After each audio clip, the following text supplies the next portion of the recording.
Hi friends, ഞങ്ങളിതാ ഒരു സ്ഥലം വരെ പോകാൻ റെഡിയാവുകയാണ്. ഇതൊരു ഫ്രണ്ടിൻ്റെ വീടാണ്. ഈ ഫ്രണ്ടിൻ്റെ വീട്ടിൽ നിന്ന് അടുത്ത ഫ്രണ്ടിൻ്റെ വീട്ടിലോട്ട് ഞങ്ങൾ പോവുകയാണ്. അപ്പോൾ അയാളും കൂടെ ഞങ്ങളുടെ കൂടെ വരുന്നുണ്ട്.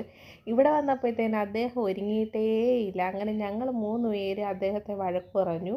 ഞങ്ങൾ വഴക്ക് പറഞ്ഞപ്പോഴത്തേന് ആൾ ഇച്ചിരി വിഷമമൊക്കെ ആയി. പറഞ്ഞ ക്ഷീണത്തിന് ഇതോ ഒരാൾ അവിടെ കിടക്കുന്നുണ്ട്, ക്ഷീണം മാറ്റാൻ. ഇദ്ദേഹമാണെങ്കിൽ പറഞ്ഞാൽ ഒരുങ്ങാൻ വലിയ പാടാണ്, ഒച്ചഴയുന്ന പോലെയാണ് എഴയുന്നത് കേട്ടോ. അങ്ങനെ ഞങ്ങൾ വഴക്കെല്ലാം പറഞ്ഞ് അദ്ദേഹം പെട്ടെന്ന് റെഡിയാവുകയാണ് കേട്ടോ. എന്നാലും പതുക്കെ ഒരുങ്ങൂ.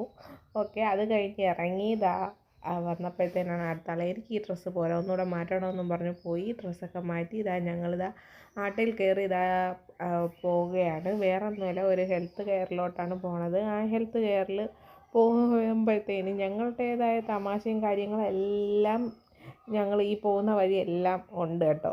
എപ്പോഴും തമാശ ആണ്, ഒരു ചിൽ മൂഡാണ്. അത് കഴിഞ്ഞ് ഞങ്ങളിതാ അവിടെ എത്തിയപ്പോഴത്തേന് ഒരാൾ പറയുന്നുണ്ട്, നീ എന്ത് വേണമെങ്കിലും ചെയ്തു, ഞങ്ങളുടെ വോയിസ് ഇതിനകത്ത് വരാൻ പാടില്ല, ഞങ്ങൾ ഫുൾ സപ്പോർട്ടീവാണ് എന്നവർ പറയുന്നുണ്ട്. അത് കഴിഞ്ഞ് ഞങ്ങളുടെ അതിനകത്തോട്ട് കയറിയപ്പോഴത്തേന് ഫുള്ളൊരു പച്ചമയം. ആ പച്ചമയം കണ്ട് അന്തം വിട്ട് കുന്തം വിഴുങ്ങി നിന്നപ്പോഴത്തേനാണ് എന്നെ പിടിച്ച് ഹൈറ്റ് നോക്കാൻ കയറ്റി. അങ്ങനെ ഹൈറ്റ് ഓരോരുത്തരെ അവർ നോക്കുന്നുണ്ട് കേട്ടോ. അതിൻ്റെ ഇടയ്ക്ക് ഞങ്ങളുടേതായ തമാശയൊക്കെ അവരുടെ അടുത്ത് നന്നായിട്ട് പറയുന്നുണ്ട്. അപ്പോഴവർ പറയുകയും ചെയ്യുന്നുണ്ട്, ഇത്രയും ആളുകൾ ഇവിടെ വന്നിട്ടുണ്ടെങ്കിലും നിങ്ങളാണ് ഏറ്റവും കൂടുതലും അവരെ ചിരിപ്പിച്ചതെന്ന്. അല്ലാതെ ആരും ഇങ്ങനെ തമാശയോ കാര്യങ്ങളോ ഒന്നും അവിടെ തന്നെ പറയുന്നുണ്ടായിരുന്നില്ല. ഞങ്ങൾ നന്നായിട്ട് തമാശയും കാര്യങ്ങളും പറയുന്നത് കേട്ട് അവർ നന്നായിട്ട് ചിരിച്ചു കേട്ടോ.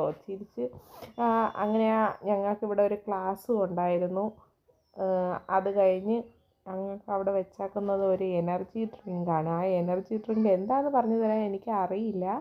പക്ഷേ അത് കുടിച്ച് ഞങ്ങൾ അവിടെ നിന്ന് അപ്പോഴേ ഇറങ്ങി. അത് കഴിഞ്ഞ് അതിൻ്റെ ചർച്ചയും കാര്യങ്ങളൊക്കെയാണ്, വിശദമായ ചർച്ചയും കാര്യങ്ങളാണ് ഈ കാണുന്നത് കേട്ടോ. ചർച്ചയെന്ന് വെച്ചാൽ ഇതിനെ എങ്ങനെ കറക്റ്റ് ചെയ്ത് കൊണ്ടുവരാം എന്നുള്ള കാര്യങ്ങളൊക്കെ ഉണ്ട്. അതൊക്കെ കഴിഞ്ഞതാ ഞങ്ങൾ ആ റോഡിലൂടെ നടക്കണം. അങ്ങനെ നടന്നപ്പോൾ ഞങ്ങൾക്കൊരു ക്ഷീണം. അങ്ങനെ ഞങ്ങൾ ബേക്കറി കയറി ഒരു ജ്യൂസൊക്കെ കുടിച്ചു. അത് കുടിച്ച് കഴിഞ്ഞ് ഞങ്ങൾ അവിടെ നിന്ന് ഇറങ്ങി. എല്ലാവരും ഞങ്ങളെ സപ്പോർട്ട് ചെയ്യണേ. Thank you.